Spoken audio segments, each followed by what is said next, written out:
The little guys are just a few states over. That's where these boys came from. I did it. I did it, Dad. You did it? Yeah. That's awesome. Yeah, it's, I'll be honest, the other thing too is it took a while for me as a man to conceptualize not only raising another person's child, but raising another man's son. That was a big deal for me. And I mean, Honey and I have talked about it. It's not about continuing on, the Malloy bloodline. It's about Christ's blood. It's not about my blood. They're wonderful kids, and we're blessed tenfold more than what we bless them. They bless us tenfold what we bless them.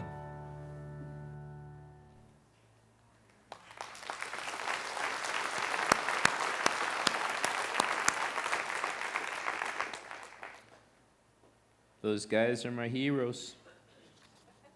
They really are. See, this cry of the orphan is something that tugs on our heart because, as you've heard some of these testimonies, this is something that it's in each of us. That each of us were literally orphaned ourselves from God.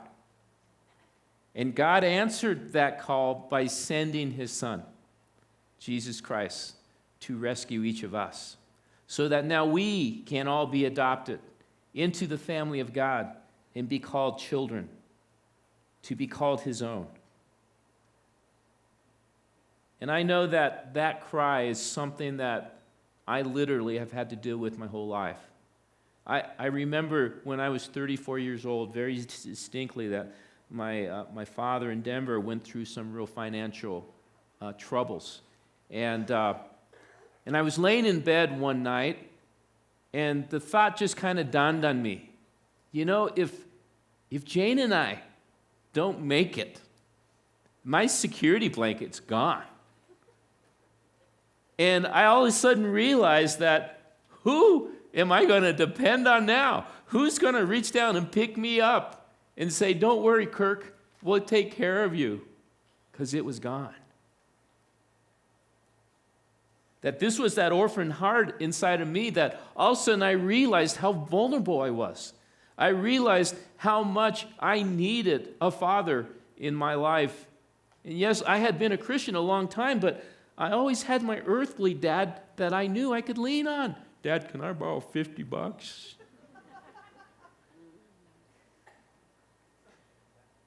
But this orphan heart, what it does is it instills this insecurity within each of us, where we feel that sense of inadequacy, where we see our limitations, and we see that we are just one person in a world of billions. And we wonder, how am I going to survive? It leaves us terrified, and oftentimes we feel very alone and isolated. This isolation, this feeling of being alone, it actually can lead us to have some instilled anger, some anger that leads us to be critical of others because we're just not dealing with this orphan heart within us.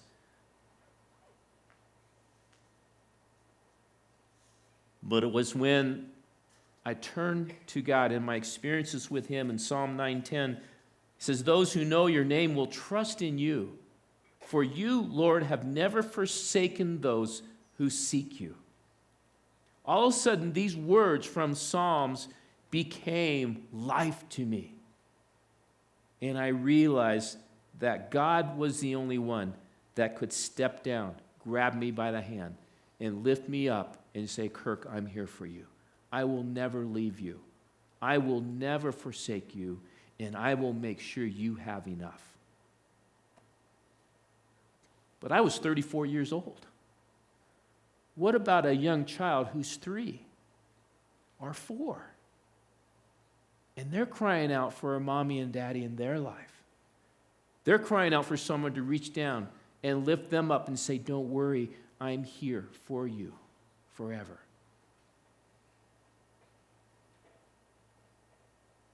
Jane and I have oftentimes talked as we have had Gracie now for 3 years. And, the question is it a lot of work? Oh my gosh. And I'm only home with her a few hours a day. Jane's with her all day. I just unbelievable how much a 4-year-old can wear out a 53-year-old man. And we think about how quiet our world would be without Gracie in it. It would be deafening, the quietness. But what haunts me is these 145 million kids that are out there. Who's going to be the one that's going to comfort them and be there for them? I thought many times of what would Gracie's life be like? When you see the life in her, have you ever watched her dance up in front during worship? And you just see this spirit that's within her. What would she be like if she was still in an orphanage, being raised by a nanny who's in charge of 30 kids at once? You hear, O Lord, the desire of the afflicted. You encourage them and you listen to their cry. See, this is the cry of the orphan, 145 million of them across the globe. And the scripture says that the Father knows their desires. The question is, what are we going to do? I did some research this week, and from the Chicago Tribune, because one of the things that people says is, we are pretty taxed as it is. Financially, I don't think we could swing this. It says that we spend, Americans, $41 billion a year on our pets. That's astounding, isn't it? The average American family will spend $2,000 a year per kid on their sports and activities. An article from the University of Illinois said that Americans spend over $40 billion on all of our recreational activities. Another article said that gambling has become a $40 billion a year industry. Holy cow. So, as God grabbed our hearts to adopt Gracie, and as Gracie has been brought into our life, and our world has literally been turned upside down by this little crazy girl. She has brought amazing life and joy into our home. We can't even imagine what life would be like without her. Could we have used the money for other things? Oh, most definitely. Would we have more energy to do other fun things? Oh, most certainly. Last weekend, we had the Mark Gungor marriage conference, and it was amazing, wasn't it? I mean, I was exhausted Saturday night from laughing so hard. And then I preached Saturday night, and I had to preach 2 times Sunday morning. And, many pastors say that preaching one sermon is like a full 8-hour day of the energy you expound. And so here I was, and I'm not complaining. This is just what happened. Sunday afternoon, I'm comatose. And Jane made me my man cave, where I have this little room with a couch on it and a TV, and I was in there just like, and I was watching a football game. Gracie comes and sits on my lap because Jane went for a jog. And she goes, I'm watching the game, and it's actually a pretty good game. And she goes, Daddy, can we go ride my bike? And I go ask Joey. And she wouldn't go, ticking me off. And so we're sitting there long. She said, Daddy, let's go ride my bicycle. I go, I started thinking, how do I redirect her? And I said, wait till halftime. And so every commercial that came on, she goes, is it halftime? No, just wait. I'll tell you when it's halftime. So finally halftime comes. I go, okay, Gracie, let's go. So I literally have to drag myself off the couch. I go out, get her little bike with her little training wheels.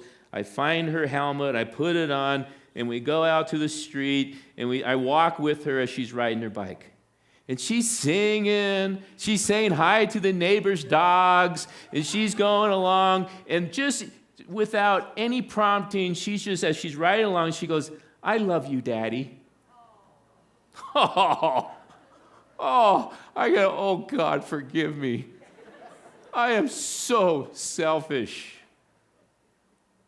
And what I realized at that moment, all along, Jane and I probably are thinking, we saved Gracie's life.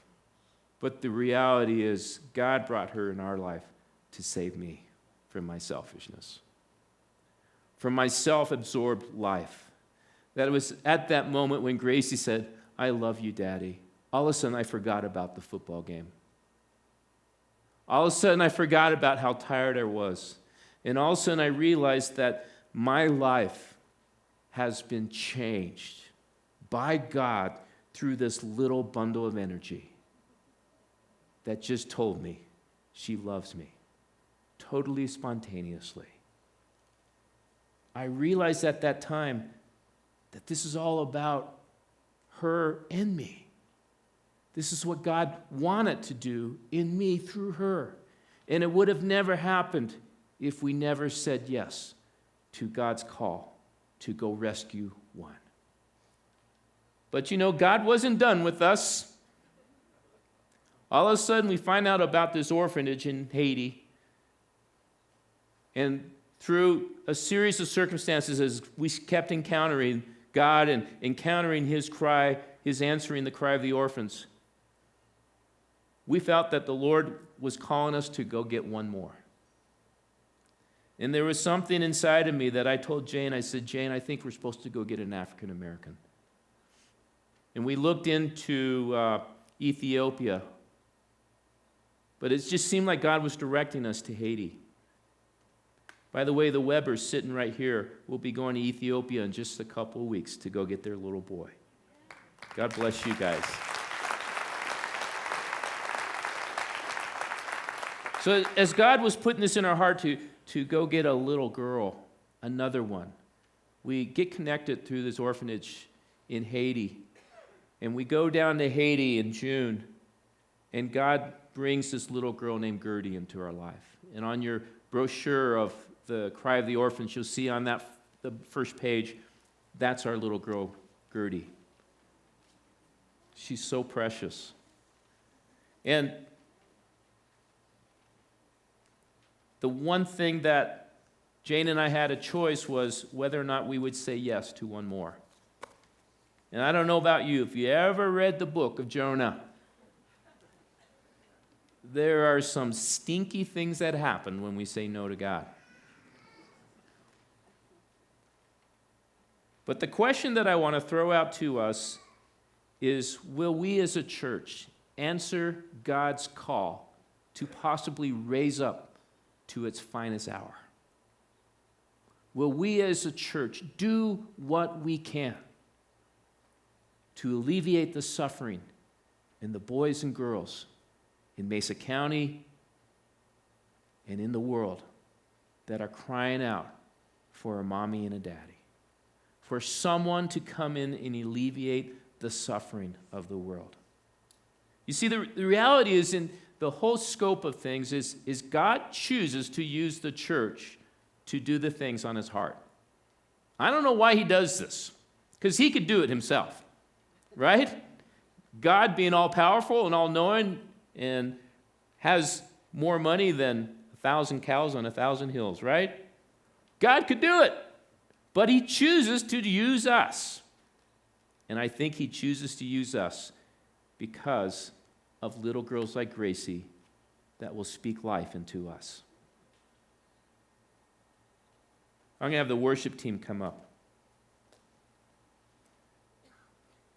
So as we talk about foster care, as we talk about adoption, we all have a very wide spectrum of age here. Many are too young to adopt right now. Others are way too old to adopt now. And I understand that. Others, you are in a place in your life that it's just impossible for you to even consider this. But there are many other things that we as a church can link arms together, and there's ways that we can make a literal difference. And I believe in hundreds of kids' lives. Here's what we can do. On your flyer there of the Cry of the Orphans, you'll see a list of many things that you can do to help the Cry of the Orphan. I'm just going to highlight a couple that I want to say a little more about. One of the things that Steve Malloy and Justin Witt, they came up with this idea of let's put together an emergency closet of goods for kids that are taken into foster care. If any of you know anything about foster care with the Department of Human Services here, is that there are many times that a kid has to be taken out of the home in an instant to protect their lives. And these kids are taken out of their homes without anything, literally nothing but the clothes on their back. And so we want to have a closet that has like toothpaste, that has toothbrushes, clothes, diapers, many things that a social worker can call us and say, hey, I have this 3-year-old kid we have to take out. Can you help us? And we can say, I'll meet you at the church. Let's go to the closet and let's get what these kids need. So we're going to ask you to pray about that, and there is a sheet of paper that you can get out in, where is that table with that? In the back or in the foyer? In the foyer, where it has a list of things that you can bring next weekend when we do One Day to Feed the World, that you can bring that stuff in, and we're going to have a trailer here where we're going to put all the supplies in there and start the closet. The second thing you can consider doing, and so many times we just say this to do the Christian thing. We say, I'll pray for them. No, I mean pray for them. To pray for families that are adopting right now. Ask Jane and ask the adoption team, give me the names of families that are in process of adopting right now, because I want to daily pray for them. To really go to your knees on their behalf and intercede for them. To pray for those that are doing foster care. The other thing that you can do is support families that have adopted or doing foster care by being like a surrogate grandma or grandpa, or a surrogate aunt and uncle, that you say, let me take your kid or kids for an hour or two and give you some respite. Susie Lane and Gracie, Susie sings in the worship team, have this amazing relationship. It's just incredible to watch. And I talked to Lane this week, and Lane said, because they watched Gracie last weekend during the marriage conference, and Lane said, you would think when we spend time with Gracie like we did that it would make us want to adopt a little girl ourselves. He said, Susie and I talked, we don't want to adopt another girl ourselves. We just want Gracie. I can see through the years that Gracie and Susan are going to have this relationship that's going to grow and develop, and it's a very special thing. Perhaps you can be that person that just loves on a little kid to support that family that's adopting or doing foster care. And the last thing I want to make note of is to provide financial assistance. In the back, we have a ministry that we found called Life Song for Orphans. And it's a way that they're like a foundation that people can donate to that foundation, and they will match funds that adopting families are raising and give it to that adopting family to help them with the costs that are incurred in adoptions. And so possibly you may want to gather more information about Life Song for Orphans in the table back there. There's other ministries and organizations that are here. We have Department of Human Services that we invited to be here. We have agencies like Gateway Youth and Family Services and Ariel in our community that work with kids. We have partners that maybe you could just partner with a kid that needs an adult to just hang out with them an hour or two a week. We have an orphanage in Africa. And then for those of you that are wondering about For His Glory Outreach, the orphanage in Haiti, there's been some transition in that, in the leadership of that. You can go to the fellowship hall right after this for just a couple minutes, and they're going to give you an update on what's going on with that orphanage and with Linda Cohn, the director there. Okay? So let's stand as we close here. As we're worshiping, you can fill out that form on the Cry of the Orphans, put your name and phone number and so forth, and check off in any ways that you would like to be involved, are praying about being involved with the orphans, with foster care, and they have buckets by each of the doors, the ushers, and you can drop it in there. The other thing that I'm going to challenge you to do, if God's tugging on your heart, we're going to have the ministry team up front, and during this song, if you are feeling challenged to do something as crazy for God as to answer a cry of the orphans and maybe go save one, or maybe be a foster parent, come forward and have these guys pray for you.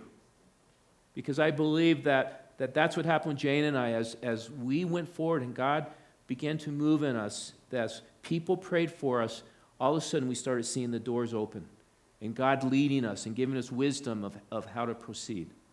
And so the ministry team's going to be here. If God is tugging on your heart for the cry of the orphans, come forward. You may not know what you're going to do yet, but just come forward and have them pray for you so that God can lead you and direct you according to His good and perfect will. So ministry team, come forward and let's worship the Lord and let's be in prayer of what God's saying to us.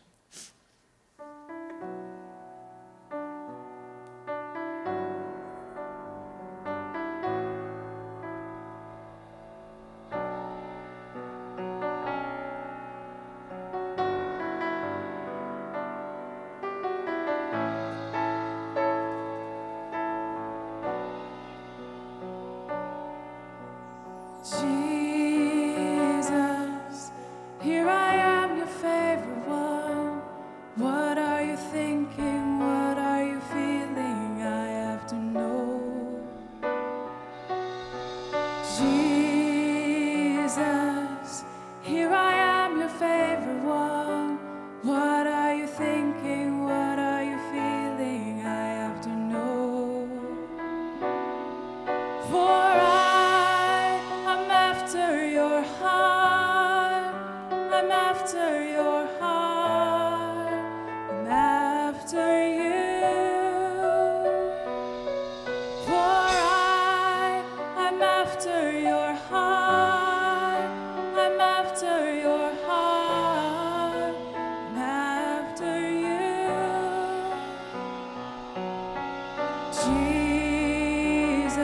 Jesus, here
Now, friends, may you go from here, and may God fill your heart with his compassion for those that are broken and for the fatherless. And I bless you now in the name of Jesus that he would fill you with the heart to rescue those in need of a father who will never leave them, never forsake them, and never abandon them. God bless you as you go from here, and may his love fill you for those that he loves. Bless you. Have a great week.